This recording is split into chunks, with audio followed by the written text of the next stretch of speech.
పూలమ్మినాడు, పాలమ్మినాడు, రాజకీయ నాయకుడైనాడు, మంత్రైనాడు, పెద్ద విద్యా వ్యాపారవేత్తైనాడు.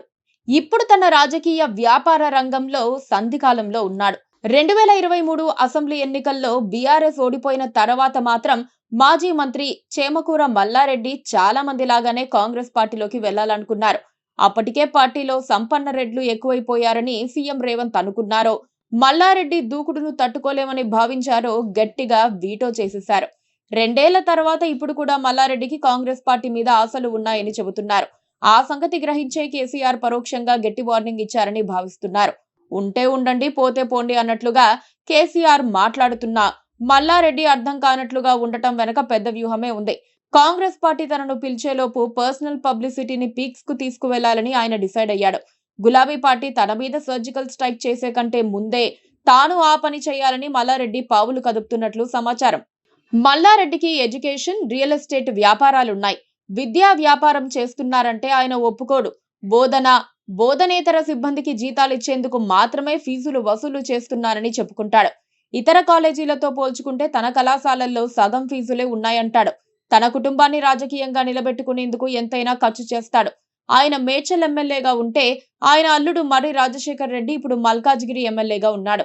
నిజానికి రాజకీయాల వైపు దృష్టి పెట్టినప్పటి నుంచి మల్లారెడ్డికి పబ్లిసిటీ పిచ్చి ఉంది. ఎలా వెళితే జనంలో బహుళ ప్రాచుర్యం లభిస్తుందో ఆయనకు ఒక అవగాహన ఉంది. మీడియాలో పబ్లిసిటీ కోసం ఆయన బ్లాక్ అండ్ వైట్ గా ఎంతైనా ఖర్చు చేస్తాడు. ఎన్నికల్లో ఓడిపోయిన వెంటనే బీఆర్ఎస్ పనైపోయిందని గ్రహించి కాంగ్రెస్ వైపుకు అడుగులు వేయాలనుకున్నప్పుడు తన ఆలోచనకు పబ్లిసిటీ ఇచ్చే దిశగా మల్లారెడ్డి మీడియాను ఫుల్లుగా మేనేజ్ చేశాడు. ఎక్కడా నెగటివ్ టాక్ రాకుండా అనివార్యతలను మాత్రమే ప్రచారం చేసే విధంగా ఆ మేనేజ్మెంట్ నడిచింది. రేవంత్ రెడ్డి రానివ్వకపోవడం వల్ల మౌనంగా ఉండాల్సి వచ్చింది తప్పితే ఈ పార్టీకి కాంగ్రెస్ మంత్రివర్గంలో చోటుకు కూడా ప్రయత్నించేవాడు. బీఆర్ఎస్ పార్టీలో మల్లారెడ్డి ఇప్పుడు అంటున్నట్లుగా ఉంటున్నాడు.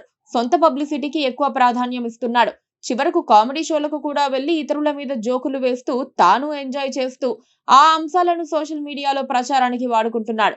తన నియోజకవర్గంలో బీఆర్ఎస్ పార్టీని తిరిగి గాడిలో పెట్టేందుకు మల్లారెడ్డి ఎటువంటి ప్రయత్నాలు చేయటం లేదని, అధికారంలో ఉన్నప్పుడు ఎంజాయ్ చేసి ఇప్పుడు పక్కజూపులు చూస్తున్నాడని గులాబీ జనం ఆగ్రహం చెందుతున్నారు.